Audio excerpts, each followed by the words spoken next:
Alright, Dolphins fans, how's it going? It is your boy Dillon, and it's another episode of Dolphins with Dillon. So, I'm making this video. Obviously, I made my recap video last night, late last night. Again, I apologize for that. Had class. So I made that video. I'm making this video because I didn't get to put in the Adam Gase post-game press conference. The one that was available, the one that I could get, the volume was like basically non-existent, so I scrapped it. And then the Brock Osweiler one came out today, so I have those two interviews for you. So I'll put that at the end of this video, but and that's the primary reason for this video. But there are some articles of interest that I want to go over and talk about a little bit. So the first one is a Bleacher Report article: why the Dolphins deserve more respect. That's interesting. The Dolphins don't really get too much respect, and definitely not from Bleacher Report. But let's see, we are one of the five total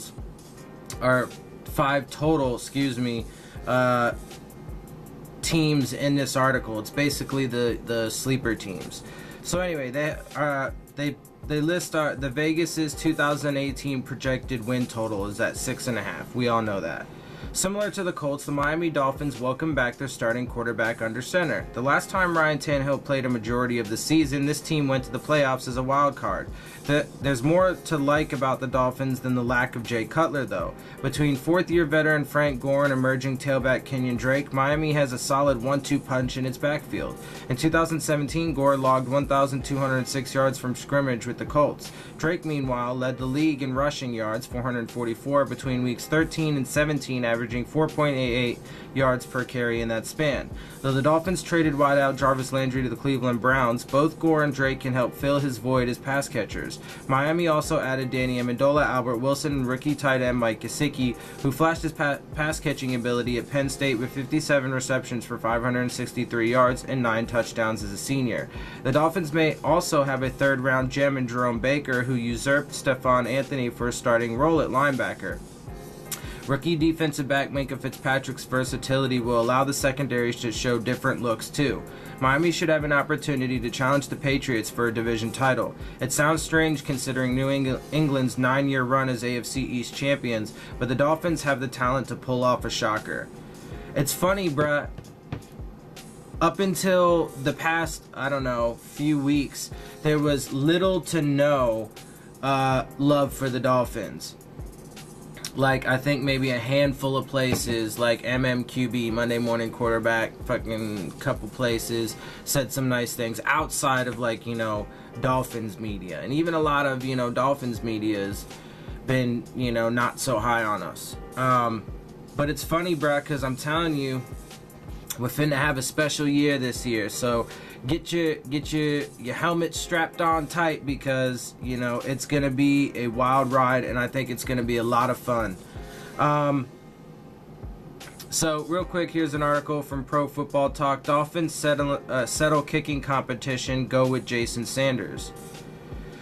The Dolphins had a pair of rookies competing for their kicking job, and they've decided. According to Barry Jackson of the Miami Herald, the Dolphins are releasing Greg Joseph, which leaves the job in the hands, or feet, of Jason Sanders. Sanders was picked in the 7th round, which gave him an edge walking into the competition for no reason other than teams don't like cutting draft picks. The two rookies were actually roommates during the offseason, but Sanders will have a little more room to stretch out now. Okay, so that's obviously news. So Jason Sanders is expected to be the kicker. Not really a surprise, I don't think. Obviously, he did have that slight edge of being a draft pick, but also he did, he did outperform Brock Osweiler, excuse me. He did outperform Greg Joseph. Not by much. They were pretty even overall and stuff, but he did slightly outperform him overall throughout training camp and so on and so forth. So that's not a huge surprise. Moving on, we have a Dolphins Wire article. Adam Gase made clear again that their backup quarterback is on the Dolphins roster. And so, this is really interesting because after last night, Brock Osweiler made a strong case for that number 2 spot. A really strong case. It's weird because I don't like him. He's been very annoying and irritating and so on and so forth for me. But frankly, like I've said, pretty recently, that I personally don't really care who ends up being it. I've thought the entire time it would be David Phils. But now after, the entire preseason and especially last night, there's a good, strong possibility it could be Brock Osweiler. But I personally don't care either way. I think Tannehill is going to be healthy and make it through the entire season. He's going to be fine, and we're going to flourish, especially because I firmly believe that the line is actually going to keep him pretty clean this year. He's not going to be taking, crazy hits like he has in years past. Plus, he had the surgery. It's a fully repaired ACL. He's put in the time, the work, the effort. He looks, just as good as he was before. His mobility hasn't diminished at all, so I'm not worried about that. But let's go ahead and get into this article. Earlier this week, Dolphins head coach Adam Gase was asked if he thought the team's backup quarterback was currently on their roster, and he said yes. After Thursday night's 34-7 preseason finale victory against the Falcons, Gase reiterated that either Brock Osweiler or David Phils would be the team's backup quarterback this season. I'll say the same thing. It's going to be one of those two guys, Gase said in his press conference. Osweiler outplayed Phils as he went 16 of 25 as he threw for 147 yards and 2 touchdowns. Phils finished Thursday night's game 13 of 20 for 94 yards and 1 interception. Osweiler actually led the Dolphins to their first 3 scores of the game as they got off to a 21-0 start. After both quarterbacks went through their struggles this preseason, it appears Osweiler is the favorite to win the backup job after his performance on Thursday night. What also helps Osweiler is he has more starting experience than Phils. However, Gase refused to say if Osweiler had won the backup job. I thought he did a good job, Gase said. He controlled the tempo of the game. I thought he was good with accuracy. He had a bunch of different guys going in and out, but he did a good job. He handled a lot of changes. So, that is, going to be really interesting to see how that plays out. I personally only want to keep 2 quarterbacks. I think we could, that spot could be used elsewhere much better than on a quarterback. So I only want to keep 2. It'll be really interesting to see how that plays out. Cuts are coming. Apparently we're already getting rid of Greg Joseph. So, and obviously as more information comes out about, the roster changes and the cuts, trades, releases, waiver wire, all the stuff that happens, I will keep you up to date on that, obviously. So it'll be curious to see. Okay, real quick, here's another Dolphins Wire article. Dolphins running back Kalen Ballage has breakout game versus Falcons. Ballage did have a really good game, and it was good to see that he was back from concussion protocol as well, and able to play. After missing the previous 2 preseason games due to a concussion he suffered in practice, Kalen Ballage had a breakout game against the Falcons on Thursday night. He carried the ball 4 times for 25 yards and a touchdown and caught 3 or 4 targets for 37 yards in the 34-7 victory over the Falcons. Dolphins head coach Adam Gase liked what he saw from Ballage as the rookie running back was an early catalyst in the win. I like this group, Gase said via the Dolphins official website. I like the way they work. I like the way they handle everything that we do from the start of the day to the end of the day. They're solution-based.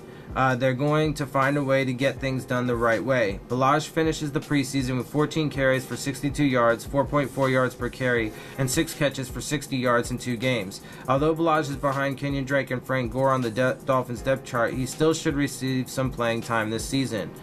Yeah, and, it's as far as that goes, it's totally, just like I said, it's going to be Gore, or it's going to be Drake, and then Gore, for sure, right? Kenyon Kalen Ballage, as the year progresses, as he gets more comfortable, whatever, and as Gase wants to start opening up the offense and putting in new wrinkles and so on and so forth, he will get more playing time towards, as the year goes on. Gore has said he may or may not, want to play another season. He said if he feels good after the end of this season and Miami wants him back, if we want him back, then he'll play. So, it could be another year, possibly, of KD, Gore, and Ballage. But I think that as long as Gore is around, which won't be that much longer, it'll either be just this year, possibly next year, but as long as he's around, then it's going to be a three-headed monster there in the backfield, which is in no way, shape, or form a bad thing. It's great having three immensely versatile guys in the backfield that can run the ball, pass protect, and catch the ball out of the backfield. I mean, it's great. And it keeps them all fresh. When Gore does, retire, either after this year or next year or whatever, then Ballage is obviously going to step up into that number 2 spot. And then, honestly, I think Sonoris Perry's probably going to make this roster. And then we got him to step up behind him. So, I think we're actually really good at the running back position, probably for at least the next couple years before we really need to think about, bringing in another guy, even for depth purposes. So, all right. So I got a couple quick articles from Dolphins.com. John Kangemi. First off is his 3 takeaways from the Dolphins and Falcons game. One, he says, fast start. The reserves on both sides of the football executed well in the first 30 minutes as they battled to make the 53-man roster. On offense, the unit found the end zone on the first 2 offensive possessions behind quarterback Brock Osweiler. The veteran finished the first half 11 of 14 and a 1-yard touchdown completion to Buddy Howell. Osweiler orchestrated scoring drives of 75 and 55 yards to jumpstart the offense. Defensively, the group was able to get off the field, forcing punts on Atlanta's first 2 possessions. This group also produced a couple of sacks and turnovers as the game progressed, highlighted by the play of safety Jordan Lucas and defensive end Cameron Malveaux. Number 2, young runners impress. It was nice to see rookie runners explode on the scene and take advantage of their opportunities. Kalen Ballage and Buddy Howell ran with power and speed, finding ways to keep drives alive. Ballage, who has been slowed in the preseason by a concussion, was impressive running and catching the ball out of the backfield. He also contributed on special teams with an open field tackle, proving his overall athletic ability. Howell, who will likely start the season on the practice roster, continued to gain yards after first contact. He found the end zone on the ground from 1 yard out and had 3 receptions for 26 yards and a touchdown. And 3, battle at backup quarterback. It was Brock Osweiler and David Fales going the distance in the final preseason game, trying to impress and secure the backup position. Osweiler has some ground to make up coming into the game and played well enough to make it a difficult decision for the coaching staff. He finished the game connecting on 16 of 26 passes for 147 yards and 2 touchdowns. The veteran quarterback led the offense into the end zone on the first 2 series in a 14-0 lead. Fales didn't do anything to lose ground on the backup job, completing 13 of 20 passes for 94 yards. He brings quick decision-making and the ability to extend plays with his legs, so this decision might go into Saturday undecided until late afternoon. Yeah, it's going to be a tough call. I mean, I guess at this point I'm cool with either one, so screw it. Alright, and then, so real quick, this is Andy Cohen's article from Dolphins.com. It says AC in the AM, tough decisions get tougher. The starters, with the exception of rookie linebacker Jerome Baker, sat this one out. For them, it was a chance to exhale just for a few hours. Instead, what we saw Thursday night in Atlanta was young players fighting for spots on the back end of the roster, some veterans trying to keep their careers going, second stringers hoping to solidify their status, and even the final chapter of a winning take-all matchup between a couple of rookie kickers. And when it was over, a 34-7 victory over the Atlanta Falcons, there was a long list of impressive showings on both offense and defense, a nice problem to have in late August, but only complicating what figures to be some difficult decisions for this coaching staff. We won't know the real winners and losers until rosters are pared down to the 53-man regular season limit, probably starting today and concluding by Saturday's 4 p.m. deadline. But the Falcons game was one final opportunity to state their case. What did we learn? Who stood out? Did we get clarity in some position battles? Let's take a closer look. Brock Osweiler made his case for the backup quarterback job and made it convincingly. He led the Dolphins on touchdown drives on their first 2 possessions and contributed to 4 touchdown drives in all. He was 6 for 6 on the first scoring drive, throwing a touchdown pass to Buddy Howell. He looked comfortable running the offense even with backup players. His passes were sharp, his decisions were solid, and he punctuated his night with a great throw to Francis Owusu for a 14-yard touchdown on the last play of the third quarter. Why the big guy even scrambled for a first down. Osweiler needed this performance. He needed it for his confidence and for his standing on this team. He needed it, and he got it. Then there was David Fales, competing for the backup job and not playing nearly as well as Osweiler, certainly not as productive. But Fales has had a strong camp, and the entire body of work will go into making this decision. Will the Dolphins keep 2 quarterbacks or 3? We'll find out real soon. I hope just 2. You want to stand up and take notice performance. Back from a concussion, rookie Kalen Ballage was outstanding, showing how much quality depth the Dolphins have at running back. The 4th-round pick showed the versatility of his game, turning short catches into mid-range gains and running well both on the outside and up the middle. In one first-quarter sequence, he followed a 12-yard run on the outside with a 9-yard touchdown run up the gut of the defense. This was an important game for Ballage, showing the coaches what he is capable of doing.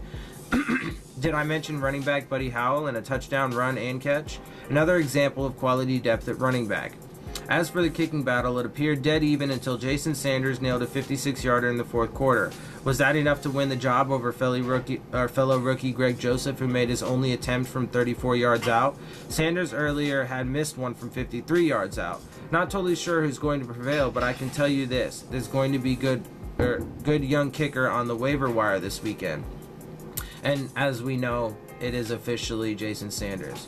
Clarity at wide receiver? Not really. Each of the candidates for the 6th spot had his moments, but nobody really dominated. Owusu made an excellent adjustment on his touchdown catch. Leonte Carew and Malcolm Lewis each produced 9 catches.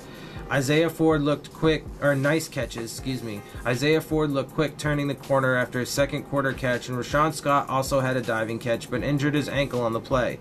Is there just one spot available? How does Devontae Parker's broken finger factor in? And Jakeem Grant's concussion? So many unknowns. 3 players are vying for the 3rd cornerback job, and all 3 appeared to play well against the Falcons. Torrey McTyer, Cordray Tankersley, and Tony Lippett each had at least 1 pass breakup and were generally solid. Right now, I'd give McTyer a slight edge. He just seems to have made more plays throughout the summer. Keep in mind, though, at least 2 of the 3 should play a lot. Some quality moments might have helped several other players on defense as well. Linebacker Stephon Anthony had an interception off a defected pass. Safety Jordan Lucas had an interception and an impressive open field tackle. Linebacker Terrence Garvin had a 3rd down stop, and defensive end Cameron Malveaux showed some solid pass rushing skills. These are things the coaches were hoping to see a last game push. Bottom line, you've got to feel better about this team's overall depth after the performance against the Falcons. And now, finally, we can say with conviction, let the real games begin. And so they shall. Very soon, a week from Sunday, we begin our season. It is going to be a stellar season for this team, for this fan base. I'm super excited. And so, like I said, guys, well, this is going to wrap it up. This is the end of my video for you for today. I'm going to have Adam Gase and Brock Osweiler's interviews at the end of this. So I hope you guys enjoyed that. If you've enjoyed the show, please hit the subscribe button. I'm trying to grow and spread as much as possible, as quick as possible, so I can do bigger and better things for you guys. It is, after all, you guys that make this into anything at all. So hit the subscribe button, share it with your friends, hit the like button, leave questions, comments, concerns, all that good stuff. And with that, enjoy the interviews, and I'll see y'all soon. Fins up.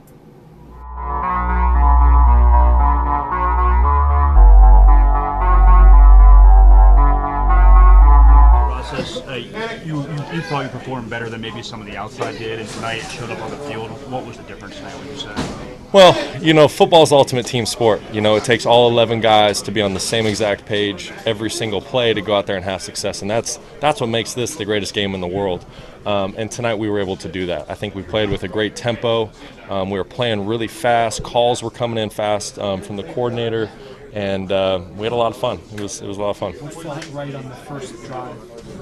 Well, we were just able to get into a rhythm. Football is a rhythm game. And like I said, Coach did a tremendous job of putting the players in position tonight to have success. And then ultimately, it was just players executing and doing their job. Last week you didn't get a lot of time to do much of anything, and you're talking about rhythm. Tonight you got more time. Is this a better picture of what you're capable of when you have some help and time?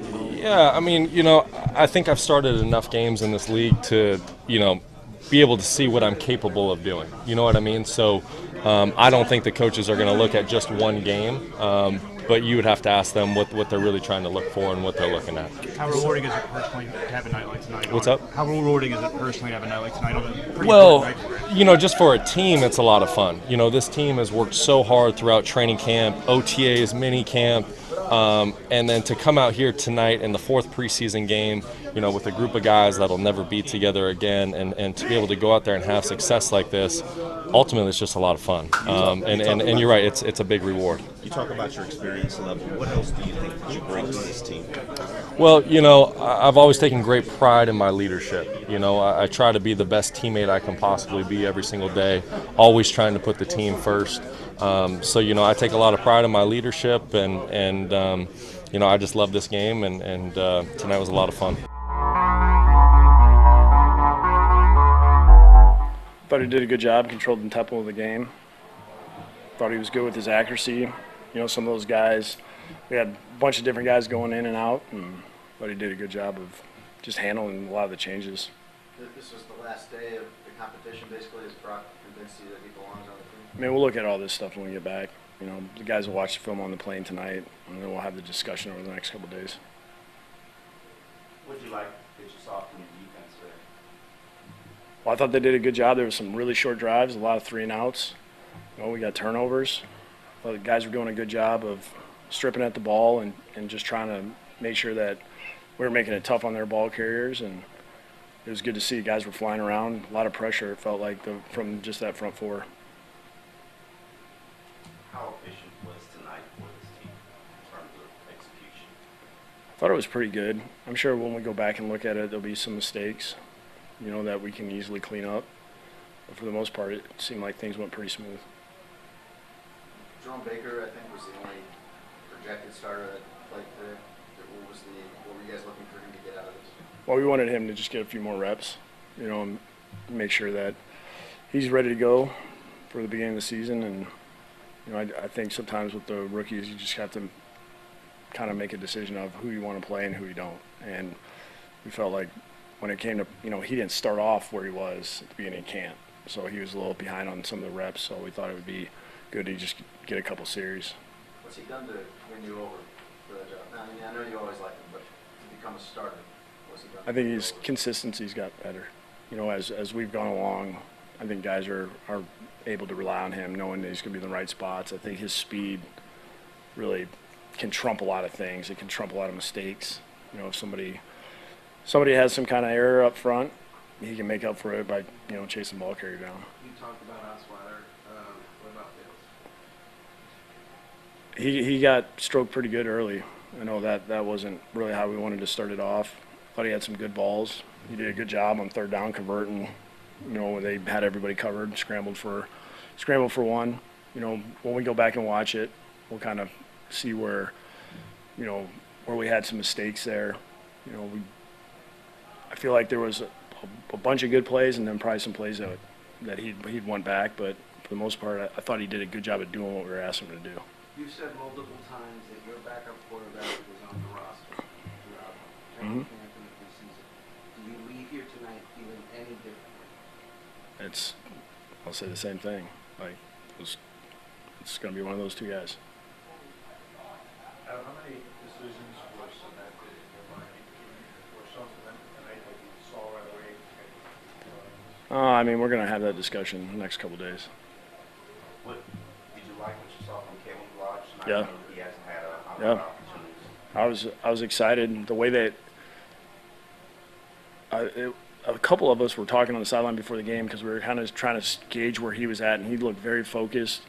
And I think you could tell from that first play in the game, he could have easily stepped out of bounds. He leaned back in, and he had good contact there, and he really got going a little bit, and that was good to see. I think he came out here with a purpose to get better, and I think he did that.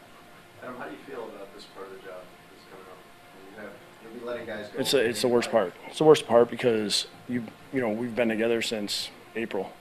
We're not a team that really changes out a lot of guys as we go. We try to give everybody the duration of training camp and the 4 preseason games to prove to us one way or the other.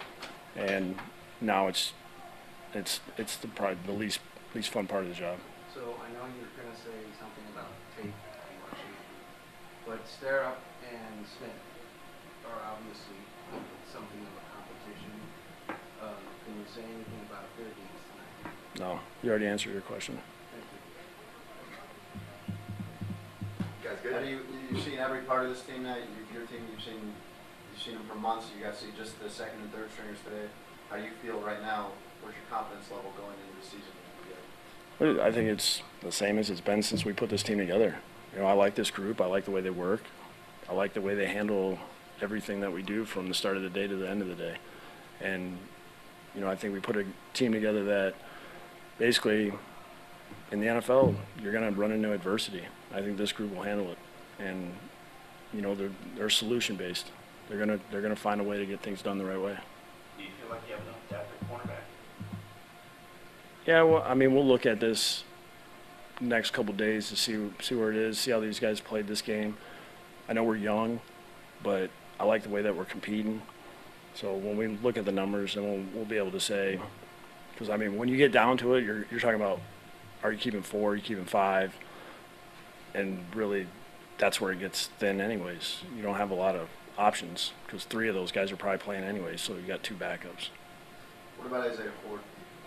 I thought he had some good production tonight, and had some good catches. Did a good job of making guys miss. So we'll kind of see how that shakes out. We haven't spent too much time on worrying about that. We'll get together. We got a couple days to do it here. Is he though? Is he a guy who's a candidacy at least you want to have him if you can? Is he going to be a guy that would be tough to let go? Yeah, I think there's a lot of guys in that category, and that's why this part of the job isn't very fun. What did Tony look like? It's hard for me to say right now. I gotta watch it. Okay. Yeah. I know you want me to remember every single part of the game. All right, guys. I hope you enjoyed the interviews. I hope you enjoyed the show. And as always, if you did, please hit the subscribe button, share it with your friends, post on Facebook, whatever, hit the like button, and definitely leave me some comments, questions, concerns, anything you'd like to see or hear in the videos, stuff like that. So definitely let me know. And of course, the most important thing is subscribe. So with that said, I'll see you guys soon, and fins up.